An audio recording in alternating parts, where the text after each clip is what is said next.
Kita sering banget kan ya, nganggap doa itu ya sekedar curahan hati yang spontan aja. Tapi pernah kepikiran nggak, gimana kalau di balik doa itu sebenarnya ada sebuah struktur, sebuah perjalanan pemikiran yang dalam banget? Nah, kali ini kita bakal coba bedah sebuah doa yang sangat personal buat ngelihat perjalanan emosi dan filosofis di baliknya. Percaya deh, ini lebih dari sekedar kata-kata.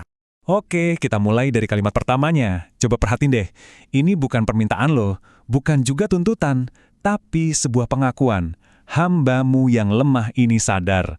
Wah, ini langsung mengubah segalanya. Cuma dengan satu kalimat ini, suasananya langsung jadi intim, jadi reflektif. Ini kayak ngebuka panggung buat sebuah obrolan yang benar-benar jujur. Dan ini langsung membawa kita ke tahap pertama dalam perjalanan ini, yaitu pengakuan.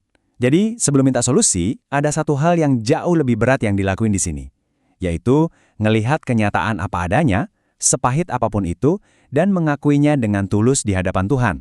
Dan disinilah kita bisa lihat kejujuran yang, wow, luar biasa. Lihat aja daftarnya, kemiskinan, kesendirian, bahkan sampai hujatan orang. Nggak ada yang ditutup-tutupin sama sekali. Tapi ingat ya, ini bukan ngeluh, beda. Ini lebih kayak bikin daftar inventaris realita. Dengan berani. Kan katanya langkah pertama buat nyelesain masalah itu ya dengan mengakuinya dulu kan? Nah, doa ini melakukannya secara belak-belakan. Terus, disinilah mindset shift-nya terjadi. Ini bagian yang keren banget. Semua kesulitan tadi ternyata nggak dilihat sebagai hukuman, sama sekali bukan, tapi sebagai ujian ilahi. Tujuannya apa? Buat membersihkan hati dari penyakit nafsu.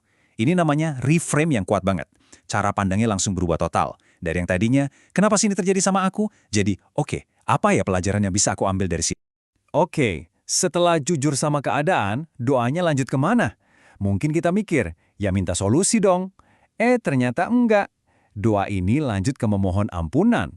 Inilah tahap kedua, permohonan. Dan urutan ini penting banget loh. Ini nunjukin skala prioritas yang jelas banget. Nah, biar paham kenapa minta ampun dulu, kita perlu ngerti konsep kodrat kurang, salah, dan lupa.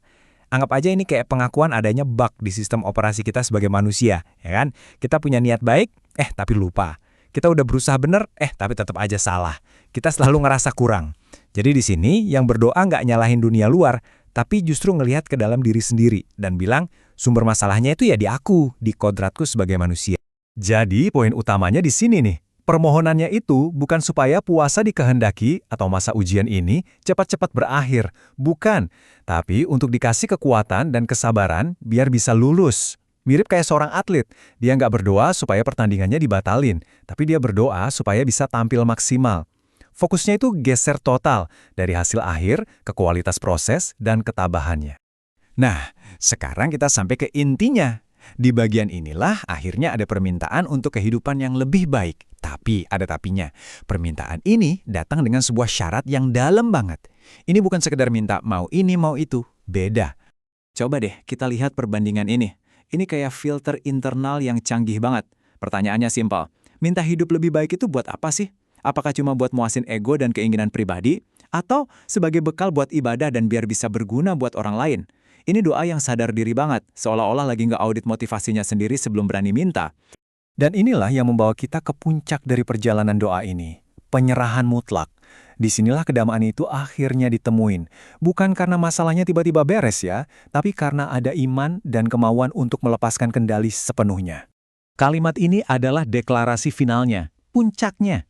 Setelah melewati pengakuan, permohonan, dan permintaan bersyarat tadi, fokusnya sekarang benar-benar geser total. Udah bukan lagi tentang perjuangan si aku, tapi tentang kepercayaan penuh sama satu-satunya sumber pertolongan. Inilah momen letting go yang sesungguhnya. Dan penutupnya, ini merangkum semuanya dengan sempurna. Coba perhatikan dua sifat yang disebut di sini. Maha kuasa, sekaligus maha menuruti. Ini kayak paradoks yang indah banget ya. Di satu sisi, ada pengakuan kalau dia yang pegang kendali mutlak. Tapi di saat yang sama, ada keyakinan kalau dia juga maha baik dan maha mendengar. Keseimbangan antara pasrah total dan harapan besar, inilah yang bikin penutupnya jadi begitu kuat. Jadi, setelah kita bedah barang-barang struktur doa ini, kayaknya ada satu pertanyaan besar yang tersisa buat kita semua. Gimana kalau kekuatan sejati itu sebenarnya bukan tentang mengubah keadaan di sekitar kita, tapi justru tentang mengubah diri kita di dalam keadaan itu? Gimana kalau kuncinya adalah dengan melepaskan keterikatan kita pada hasil akhirnya?